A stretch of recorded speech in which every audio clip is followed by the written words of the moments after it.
Greetings, students, and welcome to this episode of The Professor Travel. I am The Professor Travel, coming to you from Orange County, California. This is the vlog and the podcast that you listen to if you want to learn more about different travel destinations, you want to discuss more, you want to travel to some of these exotic and unique locations, and you want to enjoy and bring that information back to share with your friends, colleagues, and relatives. Now, you can always find me on my website, which is at theprofessortravel.com. I can also be found on both YouTube and Facebook at The Professor Travel. I can also be found on Twitter at The Professor TR1. And finally, for my bloggers that are out there, you can find me on Blogspot at theprofessortravel.blogspot.com. Today's visiting professor, I have the pleasure of knowing I think I've known you now for almost 20 years.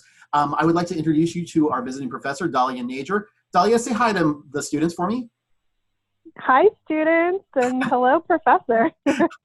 Thanks for joining us on this podcast and vlog.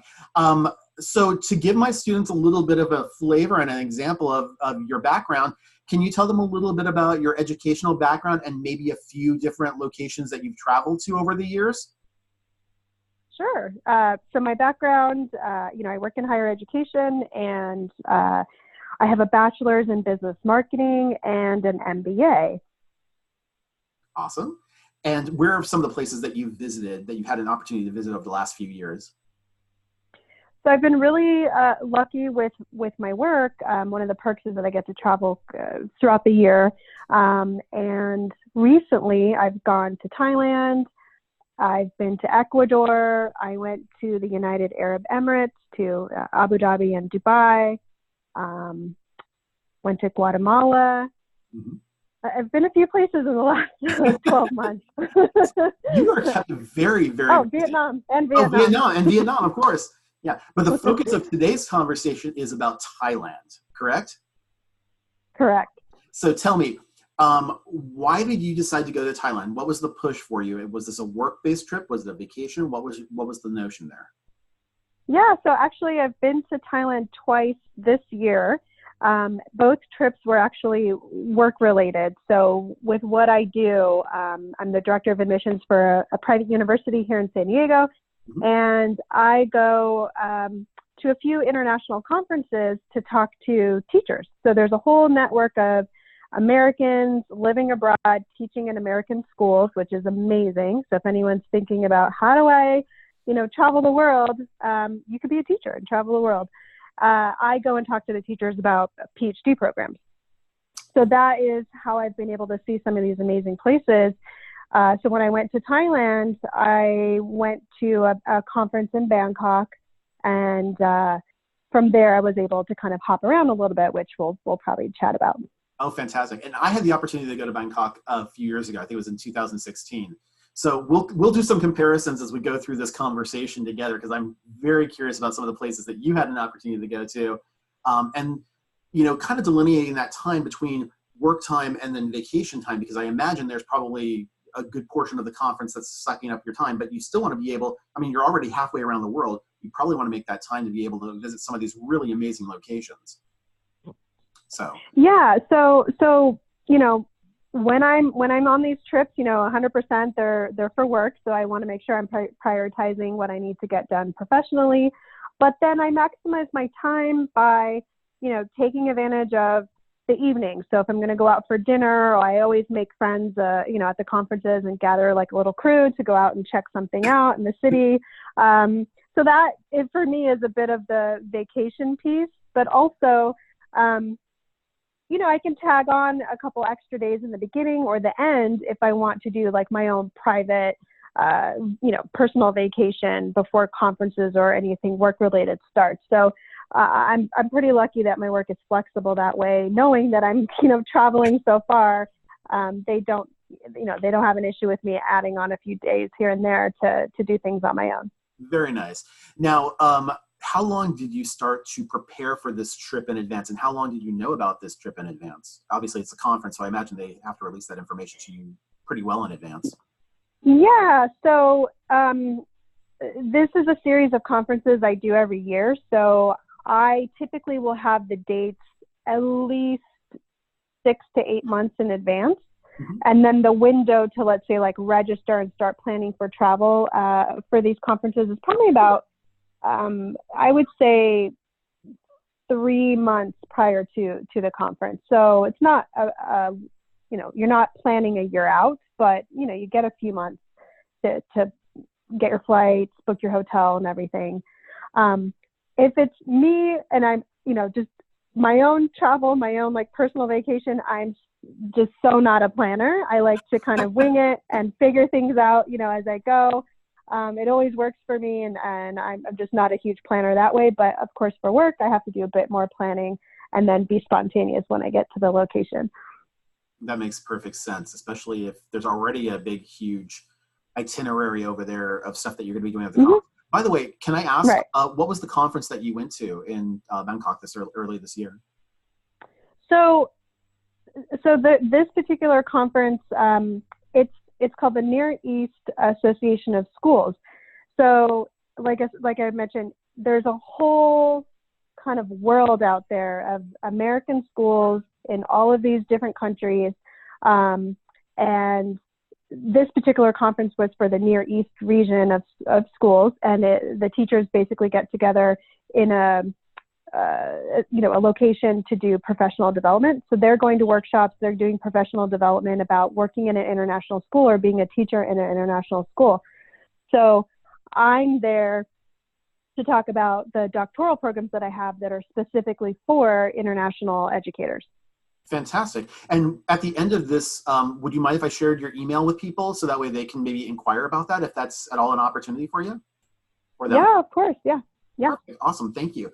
And then finally, I was going to ask, before we get into this, talking about this vacation that you went to / conference, normally when you're traveling overseas, and especially someplace as far as Thailand or Africa or India, sometimes there are some challenges with the visa process or travel medications, or even understanding what your digestive needs might be and having to adjust for that. Did you experience anything like that at all? So going to Thailand, I think I was overly cautious because I had heard, some stories, of travelers getting sick or, don't have the street food. You hear those things. I have to say, like, I've been there twice in the last, 6 months and never had a problem, never got sick. But I did opt to do the hepatitis A shot. So it's a series of 2 shots. It's optional. You don't have to do it. But my medical provider just said, hey, if you're going to be experimental and try street food and that, you might as well just go ahead and get the shot. So you go into your medical provider. Actually, you can even go into like minute clinics, things like that. They'll do it at, Targets and CVS, but it's a series of 2 shots. You get it.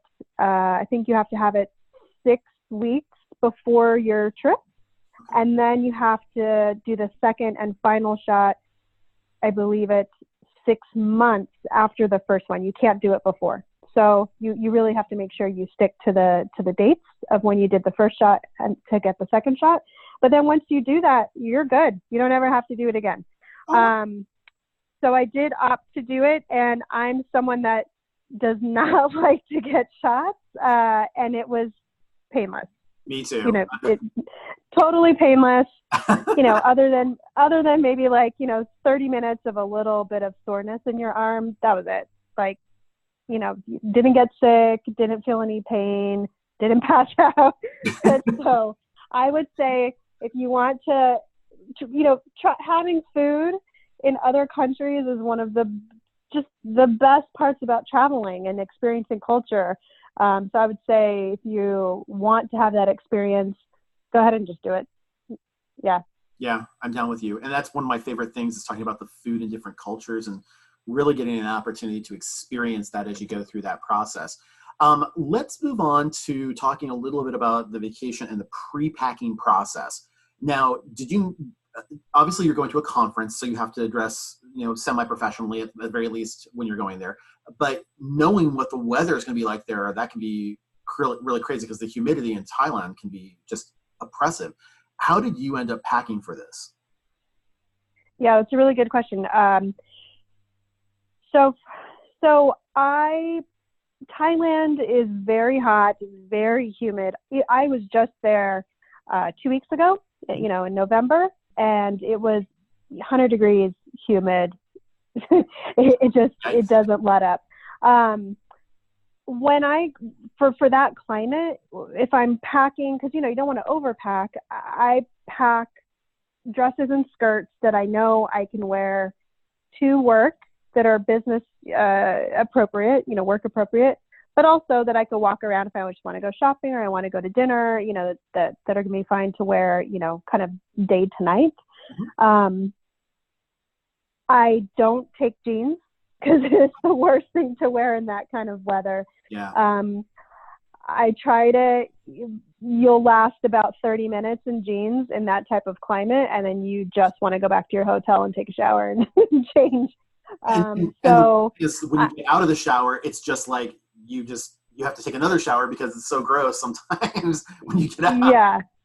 Yeah. And you want to be comfortable. I think packing comfortable shoes, work appropriate shoes, but also shoes that you can wear to walk around, when you're just kind of exploring neighborhoods, things like that. But that's what I did. I kind of looked at, when I was packing, what's dual purpose? What can I wear to work? And maybe if I take off a jacket or a sweater, then can I just wear that out for dinner, or can I wear it to go shopping on the weekend? And then the first time I went to Thailand, this was in March and April this year, that's when I tagged on a week of vacation. So I knew that I'm going to have work clothes, but also that I was going to be island hopping.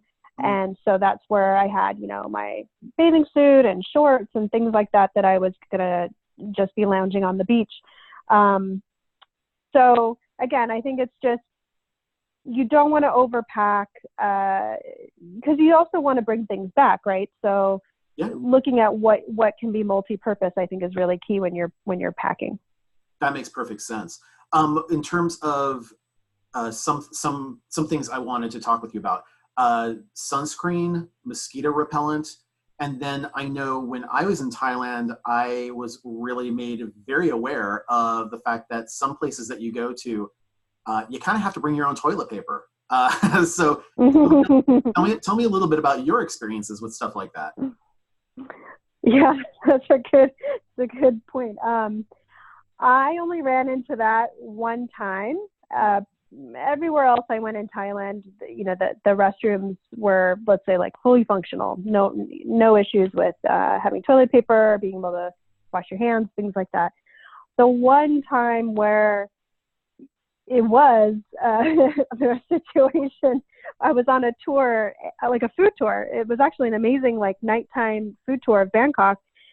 And one of the stops was, we got to see the flower market at night. So this is like while all the vendors are like prepping all the flowers and everything to be purchased before everyone comes in the next day. So we got this nighttime tour of the flower market, which was amazing. But then if you needed to use the restroom, it was like nothing I've ever seen before. You're basically like, you have to pay to get in. You needed to have Thai baht, so you had to have coins to get into the restroom. You had to buy toilet paper if you wanted to use it. You got to do the squat. Yeah, it's just not. You got to make sure your thighs are strong in that situation. But it was an experience. So it's like, you just do it. It's an experience. But other than that one time, my whole 3 weeks there, never had to do that again. For my part, when I went to Thailand back in 2016, we did go on a lot of excursions. And for the most part, I want to say, they had toilets without having to do the full-on squat. There was, however, one time when we had to do that, and most of the bathrooms are equipped with a hose, like a water hose, that you rinse yourself off in the backside if you have to, or whatever. But one of the things I would recommend to the students who are listening to this is you definitely want to make sure when you get there, if you're going on excursions, just to be prepared.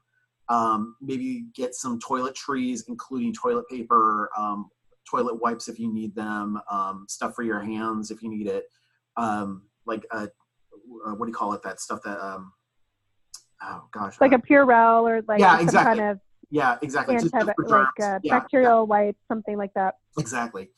So yeah, just to make sure you're on the up and up with that. But just I agree with what you're saying as far as the pre-packing process and wanting to also keep space for those souvenirs. One of the things that we had done also back in 2016 is we actually brought an empty suitcase, which was part of our luggage package, around the outside of the other suitcase.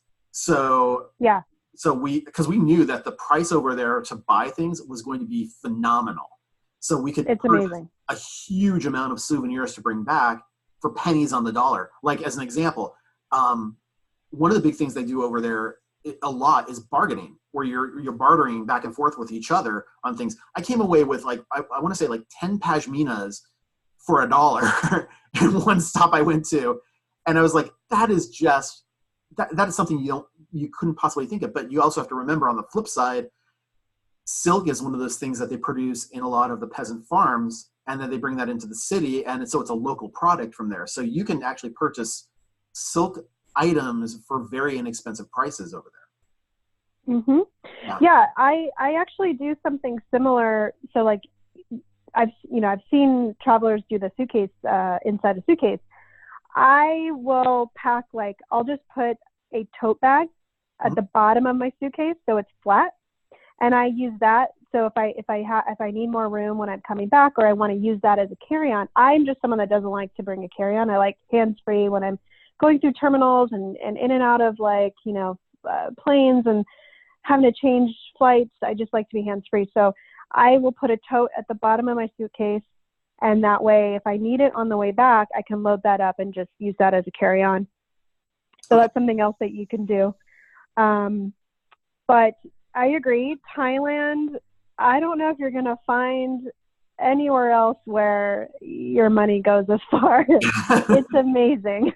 Yeah. It is amazing. And if someone's really looking for an experience and you don't have a lot, just a lot of money to spend on a vacation, Thailand's great, because your money will go very far. You can stay in a really nice hotel or an Airbnb, and you can eat really amazing food, and you're not going to spend a lot of money. Yeah, exactly. So actually, let's move on to talking a little bit about your flying experience. First off, which airport did you take off out of? So I'm in San Diego. So I actually fly out of San Diego International. Okay. And to get to Bangkok from here, I've done this flight 3 times now this year. It's San Diego to Tokyo Narita. So it's not the main Tokyo airport, but it's about an hour outside Tokyo, which is like their commuter airport. Okay. Or connections airport, I should say. And you go San Diego to Tokyo Narita. You have an hour and 20 layover, and then you head to Bangkok. Or I did the same flight actually when I went to Vietnam a couple months ago. So from here to Tokyo is 10 and a half hours. Then you have your hour and 20 layover. And then to get to Bangkok was 11 hours. Yeah. So it's a lot. So to give some context, if I my flight would leave at 1 o'clock on a Monday, and I would arrive in Thailand at almost midnight Tuesday. So you lose 2 days sitting on a plane with the time change. That is. So just kind of keep, students, keep that in mind, that, your first couple days will just be on a plane, and that's it. It's very interesting that you took that route through Tokyo. When I actually went from Los Angeles, we did the whole arc around Alaska, and we ended up hitting, which I thought was a weird way to do it, but apparently you save time on the back end of the flights. So yes, our initial flight was 19 hours, which you thought was crazy because you have to go to Shanghai in my particular case. But then from Shanghai to, we spent 3 hours in Shanghai. And after that, we jump on a flight and then head to Bangkok, which is another 5 hours. So at that point, we're looking at what, 19 plus 3 plus 5. Yeah, you're moving into like the 2-day mark at that point. So yeah, it's kind of crazy. Although it sounds like your way is maybe even a little bit faster and saves a little bit more time. So I might just go down to San Diego. It's not terribly far from me. So, and besides, I've never been to Japan yet. So. Yeah. It is overall. It's a trek. You're spending a lot of time getting to your destination, but 10, 11-hour flights, it's like going to London from here. So it's not that bad. So I've done it so many times this year that now I'm just used to it. I've done this flight. It's the same flight number. It's the Japan Airlines. And let me just tell you this, students, if you've never flown on Japan Airlines, you need to. Book a flight on Japan Airlines. It's amazing. And I fly economy. These are work trips. I don't get to splurge on business class or first class, but it's economy. Mm-hmm. But you don't feel like you're in economy at all. Japan Airlines is incredible, and they treat you so well, and you're so comfortable that I would encourage, if anyone has an opportunity to fly Japan Airlines, do it. Awesome. By the way, what was the food like on Japan Airlines? Amazing. It's an experience in itself. You get like 2 main meals plus snacks, plus, it's an international flight. So if anyone listening or watching has never actually taken an international flight, this is something I learned after my first one, but everything's included. So you don't have to worry about paying for a cocktail or buying a glass of wine or getting a snack. Like, everything is included. So you can relax, you can enjoy yourself. But Japan Airlines will give you 2 main meals plus snacks, but the meals themselves are an experience. They come out, it's like nothing I've ever seen. It's just beautifully presented to you. You probably get about 6 little, almost like a bento box. Imagine like a bento box. It's like little section, like little trays of food, and it's Japanese food. You can choose, they have a lot of options if you have any kind of dietary restrictions, or if you want an American meal or a Western meal. If you're halal, if anything you want, you can order as like a special meal, and they don't charge you extra. But I would encourage you, if you want to just have the experience and try their local cuisine, just get the meals that come with the flight, and they're delicious. They're delicious, and the presentation's amazing, and it's just a fun experience. Awesome. But something about Japan Airlines that I just think it's subtle little things they do that make the experience, you're on a long flight. It makes the experience just, more pleasant. For example, when your meal's being served, they always do like hot towels, but when your meal's being served, they make everyone put up the backs of their seats, which I just think is respectful. And, when you're on these long flights and you're eating, you don't want to have the back of someone's seat like right on you. So they do little things like that to just make it comfortable and make the experience better. And, these are long flights. So if you want to get up in the middle of the flight, and you want to go to like the service station where the flight attendants are, they always have snacks and drinks out. So you can't go hungry. You just can't. They overfeed you, and you can watch, as many movies as you want. But Japan Airlines, they're amazing. Awesome. Well, I'm definitely going to have to chalk that up, because I've never flown them before, but it sounds like an amazing experience. So I'm definitely going to. They're great. So you've sold me. So thanks. Now, let's talk about your arrival in Bangkok, okay? You're arriving there. What type of accommodations are we looking at? Do you have hotels? Are you through Airbnb? Are you staying with friends or family or relatives or colleagues? So again, these are professional trips. They're work trips. So I stay at the hotels where the conferences are being hosted. I could choose to stay wherever I wanted. I could do an Airbnb. I can do a different hotel. I'm lucky my employer, doesn't have those kinds of restrictions.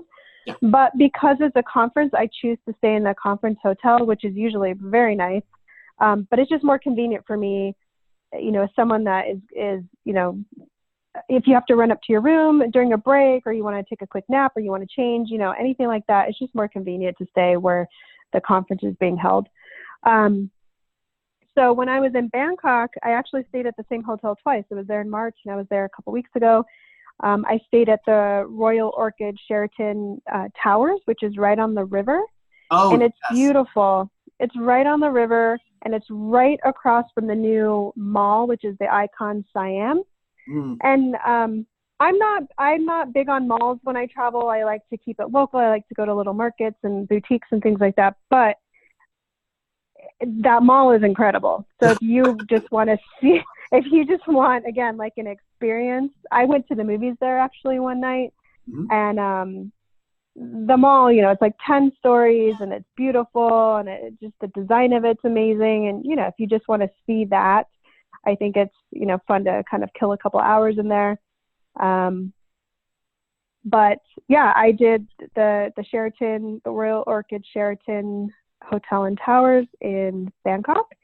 When I went to Chiang Mai, I stayed in a little boutique hotel, which was amazing. I mean, it was incredible, and it maybe was $60 a night. It's just, I can't even get over. Yeah, the price differential between the Thai baht and the US dollar, I want to say when I stayed there in 2016, it was like 35 Thai baht to $1. And yeah, it's just, it blows my mind at how much you can stretch that. By the way, on that topic, as you're arriving and as you're getting around town, how did you end up doing that? Did you take a car? Did you take a tuk-tuk, moped? Like, how did you get around?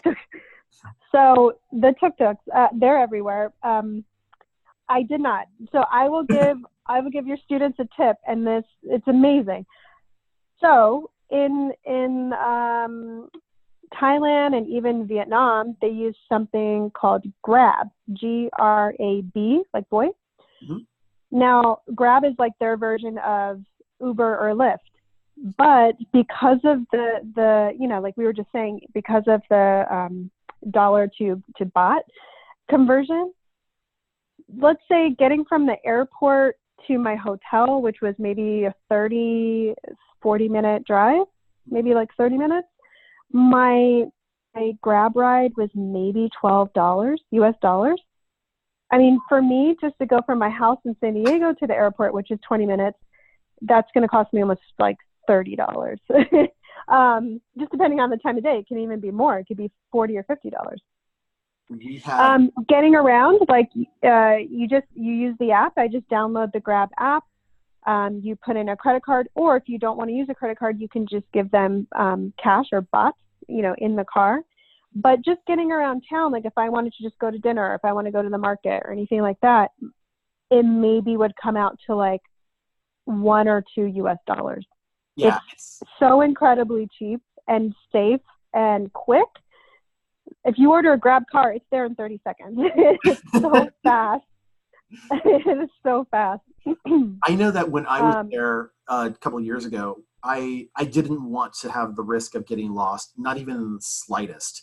And so one of the things I did was I prearranged a private car to pick us up at the airport.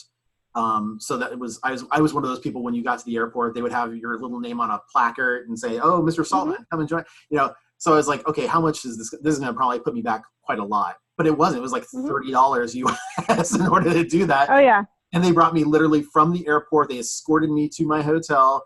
And they even let the concierge know ahead of time that I was going to be there. So by the time they opened the door to the hotel, they're like, "Oh, hello, Mr. Saltman. How are you?" And I'm like, "Wait, what?" How do these people know? I go to the front counter. They're like, "Oh, Mr. Saltman, we've been waiting for you." I'm like, wow, this is really impressive. The level of customer service was off the scale. And another thing I know that I did was a little bit surprised about when I got there, and I don't know which cell phone carrier you have, but at the time I was with a cell phone carrier that apparently had free coverage when you got into Bangkok, and it was complimentary. So the moment you get into the city, it says, "Welcome to Bangkok. You are part of this plan, and congratulations, you get free international calling and texting." And I'm like, oh, wow, that's awesome. I didn't even plan for that. So that's another cost savings there too. Yeah. So two tips I would give is, and again, I'm, female solo traveler in another country, and it's so safe. Thailand is so safe. Bangkok was safe. I did not feel uncomfortable at all, and I'm arriving late at night, almost midnight, by myself. Don't speak the language. But the tip that I would give your students is this. I do this wherever I go. When you get to the airport, get a local SIM card. So like same thing, my provider, I have Verizon. As soon as I land in the country, it'll say, hey, welcome to Bangkok. If you want to use your international travel plan, it's $10 a day. Well, $10 a day will add up. I was there 2 weeks, so that adds up. I just choose to buy a local SIM card, which is just a local phone number. So I have data. I have a local number if I need to call anyone or call, businesses or, anything like that, but I have data. So I use that more for just navigation, like walking around town, using Google Maps, things like that. I would recommend that as soon as you get to the airport, because if you don't have service, those little things are what can stress you out as an international traveler. You're like, I can't access my email. I can't find my itinerary on my phone.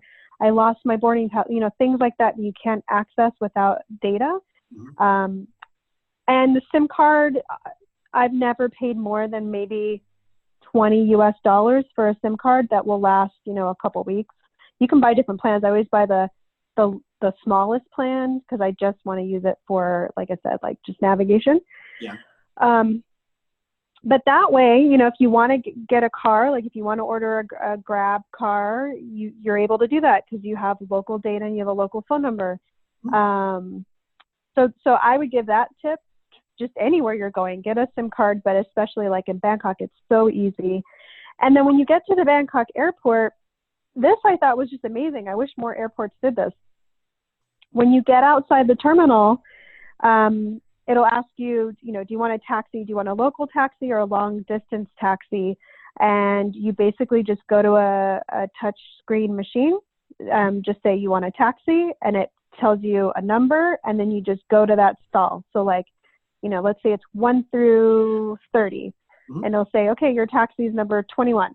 And you just go to number 21 and your car's there and you hop in and tell them where you're going. You don't have to flag down a car. You don't have to deal with I've been at airports, international airports, where it can be overwhelming. People kind of in your face and yelling like, you want a car, you want a taxi, you want to go here, you want to go there. And you don't know who to trust or like, am I okay? Like, is this actually a real taxi? Yeah. So it's actually very simple. It's safe. You just like say that you want a taxi. It gives you a number and you're on your way. I loved it. Perfect. It was great. I love modern technology. It's fantastic. Yeah. Let me let's move into some of the itinerary because I really want us to start to talk about Chiang Mai and a few other places too. But so you're in the conference in Bangkok. How long is this conference going to be there for? So when I go, my conferences last probably 3 to 4 days. Yeah. On average it's 3 days, but then I kind of factor a day before and a day after of like preparing and travel, things like that. Okay, cool. And based upon that, what were some? Now again, you were right on the waterfront, and for those who have never seen the Bangkok waterfront, it's a masterpiece at night. I had an opportunity to go to the river there in Bangkok. I picked up one of the riverboat cruises at night in order to do like an all-you-can-eat buffet, take a look at the temples on the river at night, all lit up, and it's beautiful. They just go down the river and they come right back, but it gives you an opportunity for an all-you-can-eat buffet. They have live entertainment on there. It's a really great way to spend your night and just kind of enjoy what you can see in Bangkok without all the heat of the day and stuff like that. Like sometimes it's impressive. So, yeah. Yeah, and just like you were saying earlier, just being able to go to the mall, even something as simple as that can be a really interesting experience and a lot of fun, especially seeing a movie, maybe even before your friends can see it, even in the States, like what I had an opportunity to do back in 2016. So I got bragging rights on Facebook to go see Captain America: Civil War before anybody in the States saw it. So I was like, Yeah. Now, something that I know that was a little bit different for me when I was there, and you could tell me if they've changed this policy since then. Something we're not used to seeing here in the United States that they do over there is before the movie starts, they'll usually do like the national anthem, Bangkok or of Thailand. And so they'll play that beforehand, and it's just respectful for people to stand up and do whatever, or just look through that. Did you experience that when you went to go see your movie? Yeah, so I'm actually glad you mentioned that, because it was like the first thing I told everyone when I got home is, okay, I decided I wanted to go see the Joker. I'm in Thailand. I want to go see the Joker. I just thought, what a fun experience to say, like, I saw it in Thailand. So I took from my hotel, just so your students know, most of the hotels on the river have their own shuttles. And so I took the hotel, when I say shuttle, it's a water taxi, which is fun. You take the water taxi across to the Icon Siam and go to the movies. So when I went right before the movie started, I noticed everybody in the theater stood up, and I thought, okay. And then someone looked over me, and I thought, okay, I think I'm supposed to be standing up. I don't want to be disrespectful. I don't want to be disrespectful here. So I stood up, and it's exactly what you said. It was like a national anthem, and then they play almost like I would say 2-minute film about the royal family and the king. And, it's the king holding babies and shaking hands and, doing things with his country. So you're right. It's just different culture, and you have to respect that. You're in another country and you don't want to be disrespectful. But to me, it's fascinating, because I'm sitting there thinking, wow, this probably would not ever happen. This can never happen at home. We take a lot of things for granted, and I'm fascinated when I'm in those situations. And so those little moments are the things that I just love about traveling. Yeah, I mean, and the other thing I think that's really that I lost track of when I was in Thailand. It didn't even come to my thought process until I'm going on these tours. Is like, oh my gosh, I keep forgetting this is actually a kingdom. This is the kingdom of Thailand. There is actually a king, and there is actually a monarchy there, but it doesn't run like a kingdom, or you don't feel like it runs like a kingdom. It runs like a modern democracy or republic where, people live their everyday lives. They don't feel like they're being ruled by a king. It just feels like everybody's about their normal lives, and everything's normal. They're not answering to anybody except for just doing their part and making Thailand a better place for everybody. It's a really interesting perspective. Did you get that impression at any point that you were in an imperialistic kingdom, or did you get the impression that you were like a normal country? No, I didn't feel any of that at all. Although, like, when I was there back in March and April, it happened to be, there was like an election happening. I didn't know until I got to the hotel, but there was an election happening, and we all got notices saying, which I thought was pretty funny, that if you want alcohol, you need to go before this time, because no alcohol would be served after a certain point because of the election. They didn't want people drinking. They don't allow anyone to drink because they don't want it to impact votes. And so I thought, well, this is interesting. So, there was that, but other than that, I never, you don't get that impression. But, again, you're in another country, and you do have to kind of be, you want to be respectful. Yeah. And so I went to the Grand Palace this last time I was there a couple weeks ago.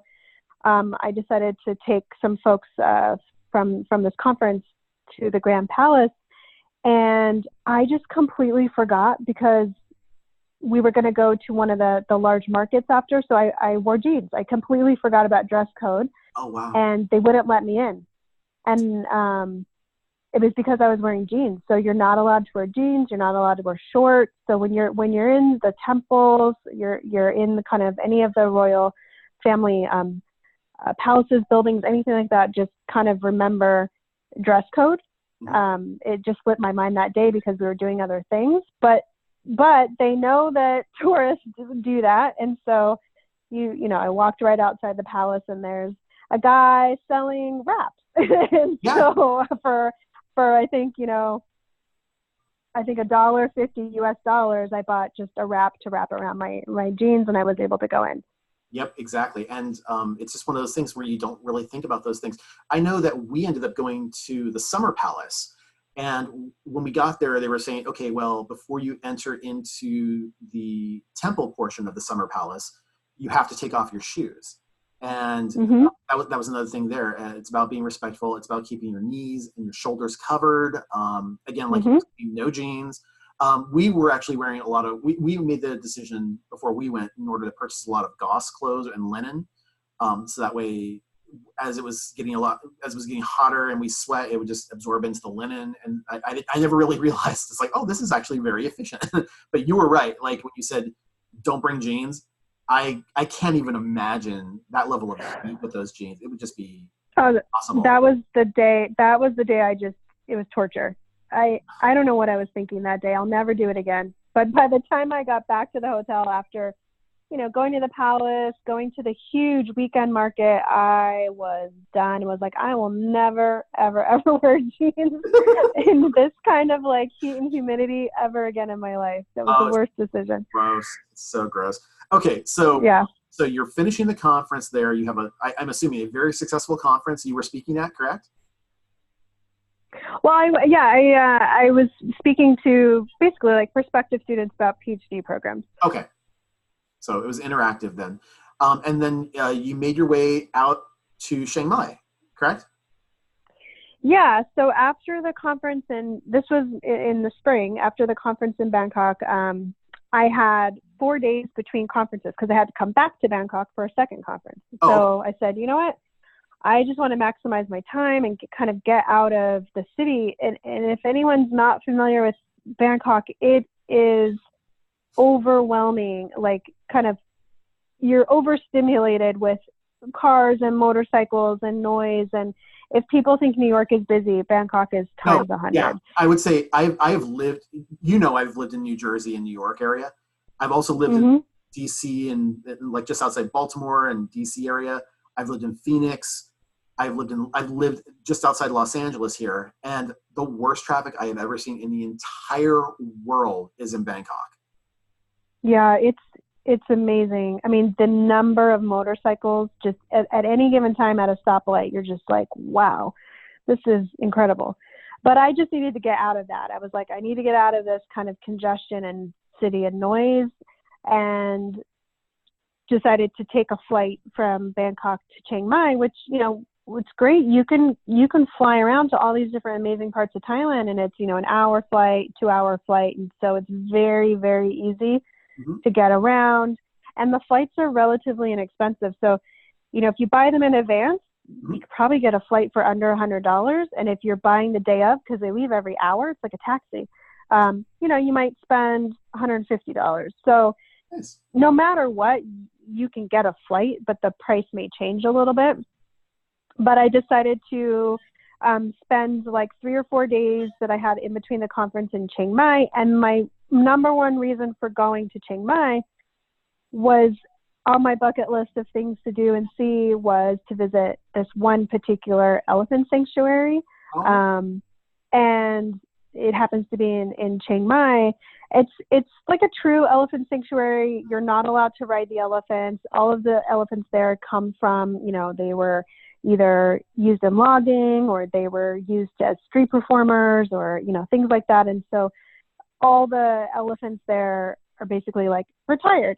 And so they're just, we're old, now they're just, at the spa basically, and just get all this free space to roam. But we get to feed them, and you get to you get to interact with them, which was incredible, but you're not allowed to ride them. And then all your food's included. So I actually spent the night.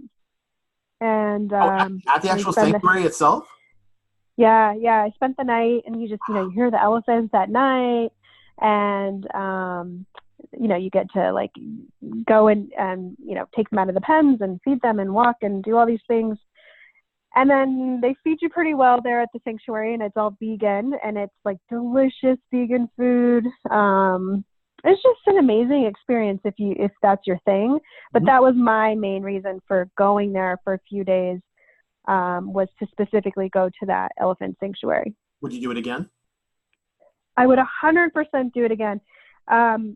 When I look at my pictures from Thailand, I mean, the pictures are amazing, like, you know, the things I saw and everything. But when you get to like my pictures of the elephant sanctuary, I just have the biggest smile on my face, because it was just such an amazing experience. And you know, the elephants and the animals are they're just so special. Like when you see them up close and you're right next to them and you're looking in their eyes, it's just like, wow, they're pretty amazing. Awesome. That sounds like you had such an amazing time over there. Yeah, it was great. So now now you're coming back from Chiang Mai. You go to Bangkok again for the second conference. How long did you stay after that, or did you pretty much just leave right after that second conference? So after that second conference, so that was like another 4 days or so. After that, then I actually did my own vacation. And so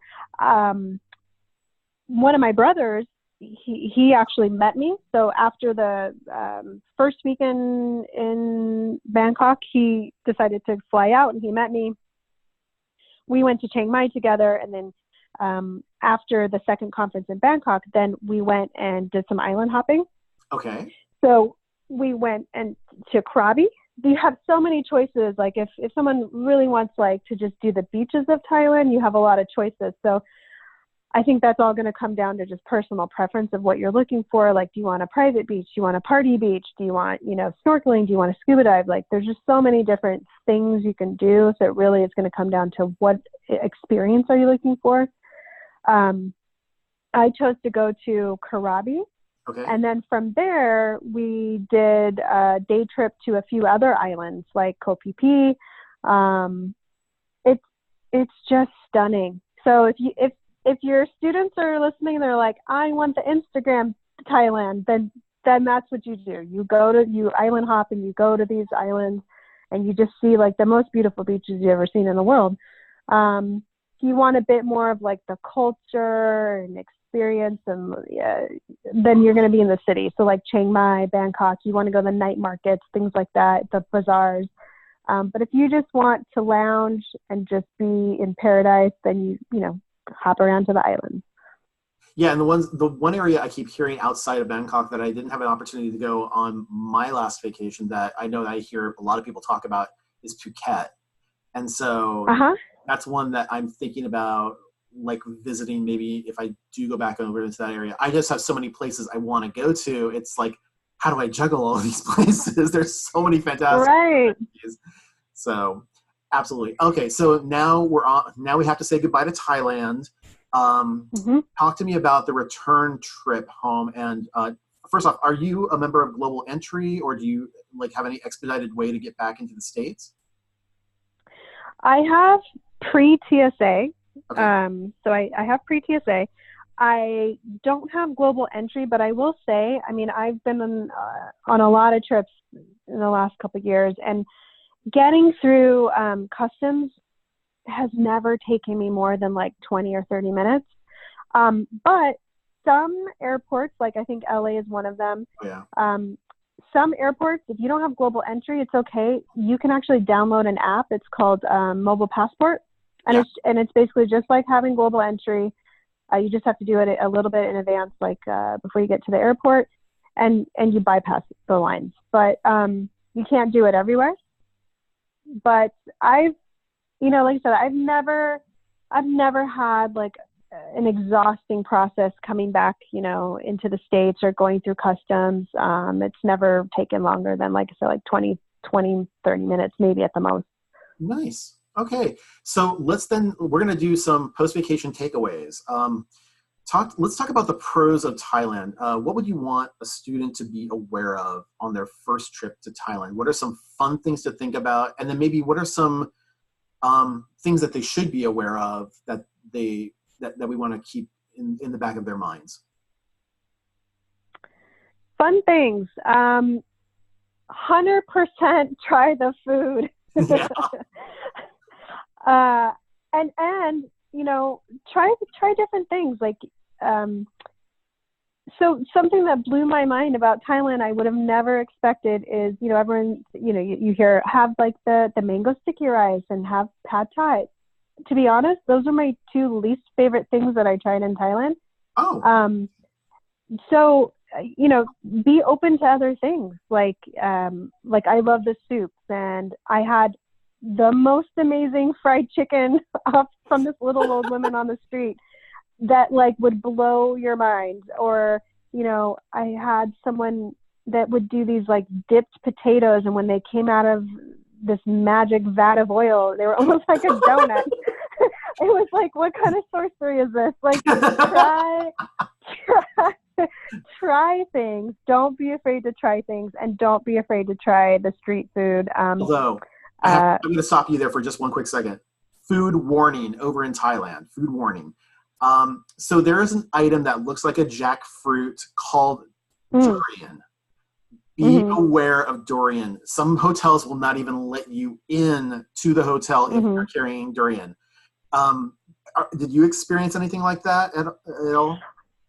I didn't try it, but I was told it's good. It you know, either love it or you hate it, but it is not for everybody. It can be really unpleasant. Yeah, for those who are not initiated, durian looks very similar to jackfruit, but when you cut it open, it smells like a rotting corpse. It is probably one of the worst smells in the world, and it's almost impossible to eat because of that smell.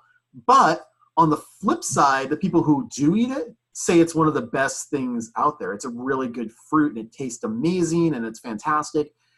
But again, hotels, restaurants, most of them will not allow you to even open the fruit in that area. So just if you get something about durian, please be aware about that ahead of time. But you're right, the food experience over there is impeccable, and it's inexpensive. It's really inexpensive for some. So you can eat like a king or a queen for $5. It's amazing. It's crazy. Coconut ice cream. Try coconut ice cream. It is like the best. There's going to be shaved pieces of coconut in there. It's in a coconut shell. Coconut ice cream. It's like the gelato in, you know, Rome that I just had. It's off the charts. It's amazing. But just be open. Be open to trying new things. Obviously within like your dietary restrictions. But that's just one of the best parts about traveling. Something else I did, so again, I think I mentioned I almost always am traveling solo on these work trips. I always do a walking food tour in all the countries I go to. So I just did it in Rome last week.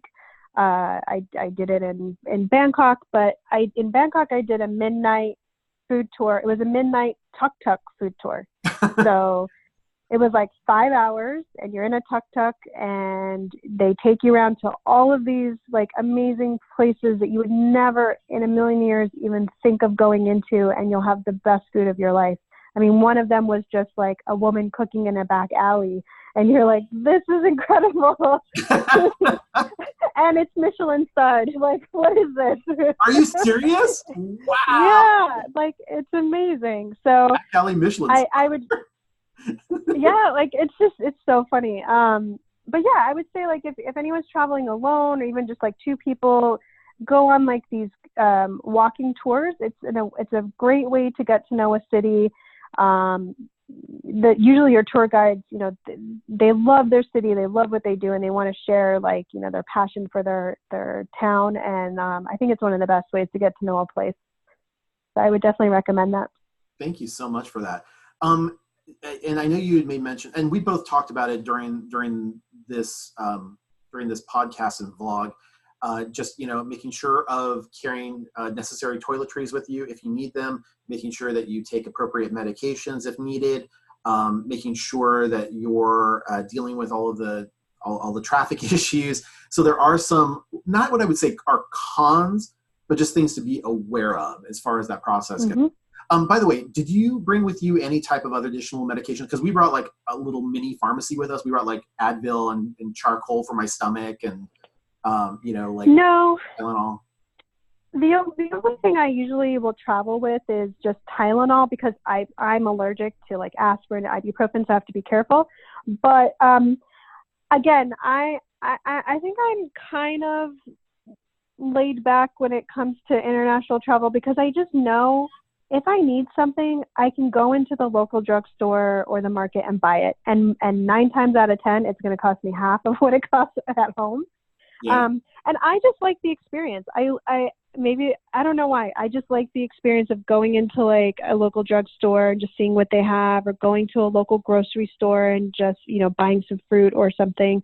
Mm-hmm. I love that. I just like to see what is it like to actually live here. So I don't travel with a lot of medicine, like over-the-counter medicines, things like that, because if I need it, I'll just get it there. By the way, speaking of that, I know that when I'm in Europe, if you feel ill or there's something that's going on, there's a universal storefront for most pharmacies. It's like a green, I want to say like a plus or something like that, almost like a cross.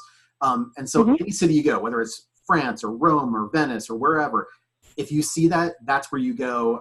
I know when I was in the airport in Stockholm back in August, I was having some like jet lag issues, and so I went to in the airport, they had one, and the pharmacist there inside the kiosk or inside the store, they'll actually talk to me a little bit about your symptoms. What do you have?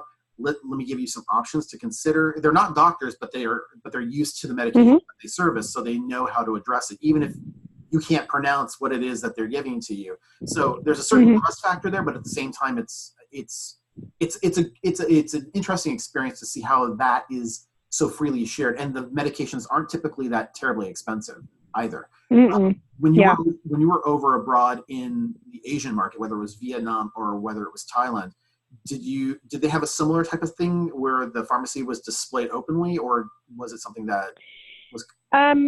In Vietnam and Thailand, the pharmacy, I know what you're talking about. Like, I was just in Rome last week, and you see the pharmacies with the big green plus sign. Yeah. They're everywhere. But in Bangkok and Vietnam, I don't remember seeing that. I just, they're easily identifiable. Like when you're walking down the street, like, oh, this is a pharmacy or this is a drugstore. So you can just walk in. And so when I was in Chiang Mai, my brother actually needed some medicine, and we went into a pharmacy, and they were able to look up like what that is there. So he was showing them like, here's what I need on his phone. And, they have like I don't know what you would call it, but kind of like a pill directory or medicine directory or whatever it is, to know exactly what it is that he would need. It's, it might be called something different, but it's the same chemicals. It's the same medicine. Same active ingredient. same active ingredient for 80% less cost. Call now, operators. Without a prescription. Yes, exactly. So yeah, like it's like you said, the pharmacists are like, they're always willing to talk to you. You can always get help. So I think traveling now, it's just so much easier, especially with smartphones and all that. So it's great. Excellent. And then before we conclude the post-vacation part of this, in talking about value adds and cost savings and best practices, what would you say, like when you're booking your flights and when you're booking your hotels, do you go through like a travel aggregator site like a Priceline or Expedia or something like that? Or do you basically book directly through the hotels and airlines themselves? Yeah, so that's a good question. Again, a lot of my trips are work related, so I'm not, let's say, shopping for the best rate. I don't, it's just, I have to go regardless if it's a certain price or not. Yeah.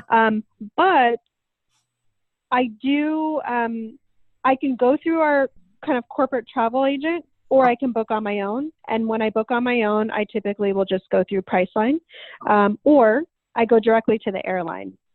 Sometimes I find like there's just slightly better options if you go directly to the airline. And because I do quite a bit of travel for work, I am kind of big on now, like, rewards programs with mileage. And so, you know, getting pretty close to my first class seat. For upgrades. Yeah. So it adds up. I mean, if you think like, you know, whatever, I'm just going to take 1 or 2 trips a year.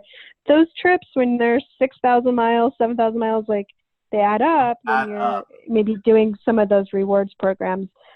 Same thing with hotels. You know, even the little perks, you know, maybe it's not getting a free room, but it's getting a free cocktail when you're there, or it's getting access to like the executive lounge, things like that. Those little things make a difference. Absolutely. Especially when you're traveling that far. And God knows how much jet lag you have to deal with, you know, not only when you get there, but also when you get back too. So you just want to have that enjoyable experience and not feel like you're being rushed. Allow yourself to kind of just relax and just chill. So I get it. Yeah. Yeah. And the airport lounges, I always thought that they were like, you know, you got to have a secret code to get in there. You don't. So I was just recently on a flight that got delayed like 5 hours. And I said, okay, you know what? I'm going to go to the lounge and just see what happens. And I paid $30 to get into the lounge.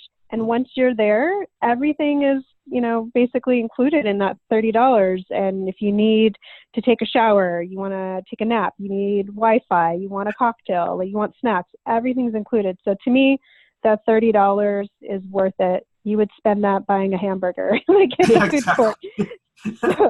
So don't be afraid to, you know, check out the lounges and use a lot of those, I guess, resources that are at the airport.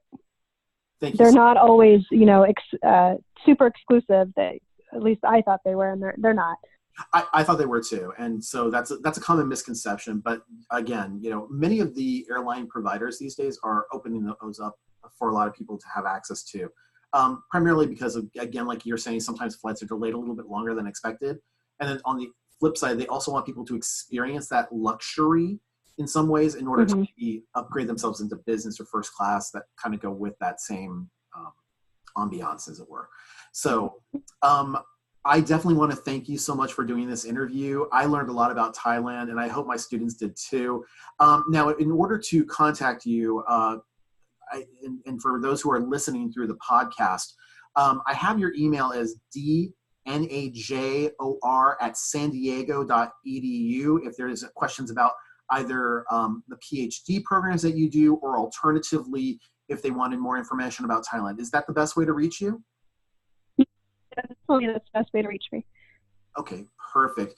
Well, again, I want to thank you so much for doing this. It means the world to me, and I had a wonderful time. I hope you had some fun too. For my students, I want to thank you very much for listening to this. Now, if you have any questions or comments, you can always reach me at Scott at theprofessortravel.com. And in the meantime, until the next time, make every destination a travel adventure. Thank you, everybody. Take care. Bye-bye now.